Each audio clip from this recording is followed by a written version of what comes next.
Enough by Rory. Friday, October 23rd, 2015. Sometimes there just aren't enough surgeries, or doctors, or chemotherapies, or prayers. And you have to wipe the tears from your cheeks and say the words that you were hoping to never have to say.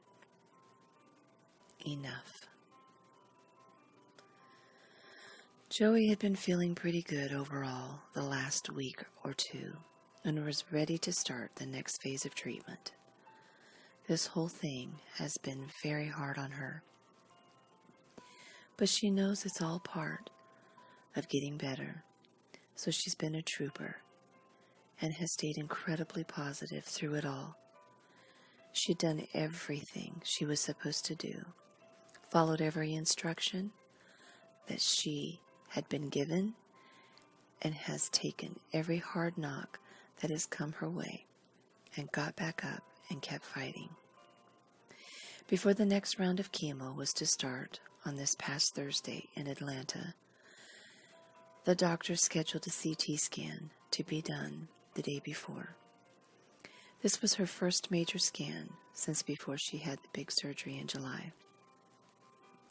So the goal was to see how her body was responding after the removal of all of the cancer and the first 5 weeks of treatment, to make sure that there were no signs of cancer still around.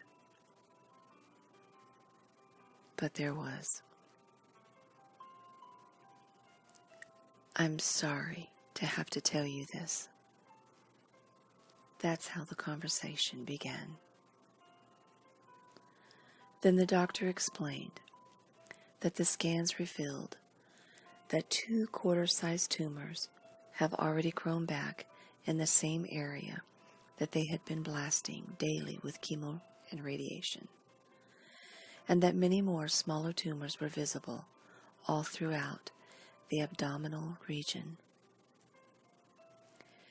She said that the cancer was aggressively spreading in spite of all they've been doing. So we did what you do when the medicine isn't working and the doctors are at loss. And when the statistics say you can do no more chemo,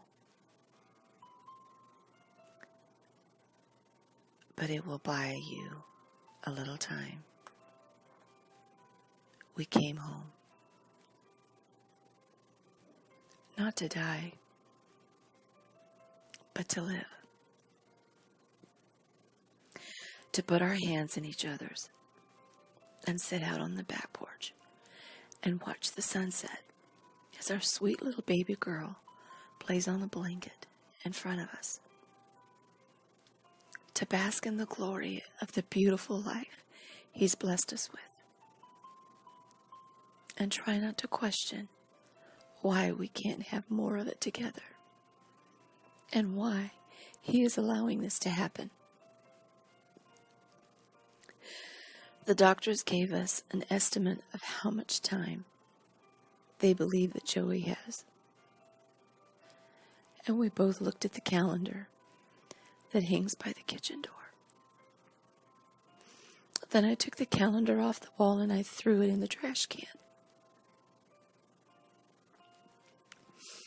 So we don't have forever.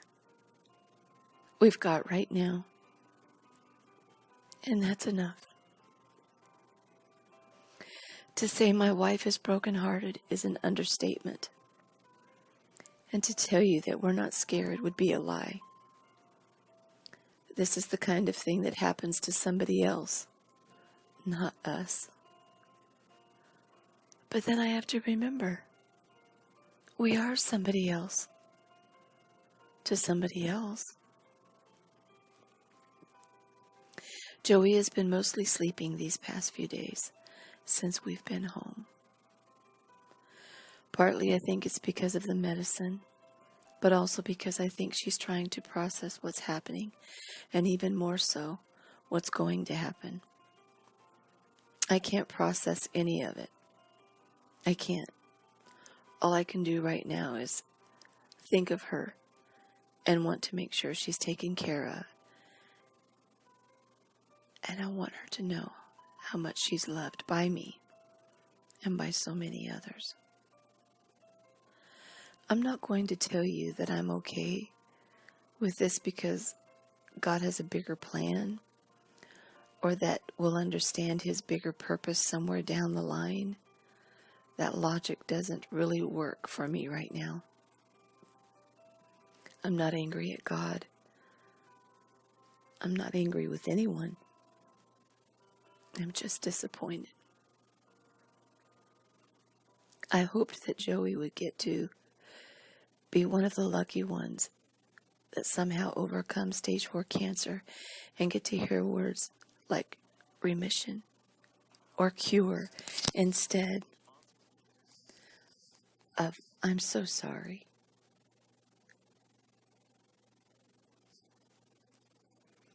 It's hard for me to feel slighted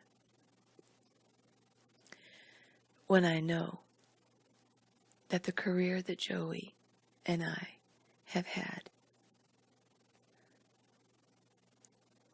this amazing last 7 years or so, has only been because God reached out His powerful hand and chose us. He lifted us up from our little farm and let us see and do things beyond our wildest dreams. And you can't be in awe of an amazing road that God leads you down and then be any less in awe of a corner that He has you turn. I think in the end, the good and the bad, He just wants us to give it to Him. And so we do. One of the mantras that I always try to live by is to have incredibly high hopes, but with low expectations. So even though we know we've reached the end of what medicine can do, and while we prepare for what God has put in front of us, Joey and I will continue to pray for a miracle. We ask for your prayers too, for a miracle, and even more so, for peace with His decision. That is enough.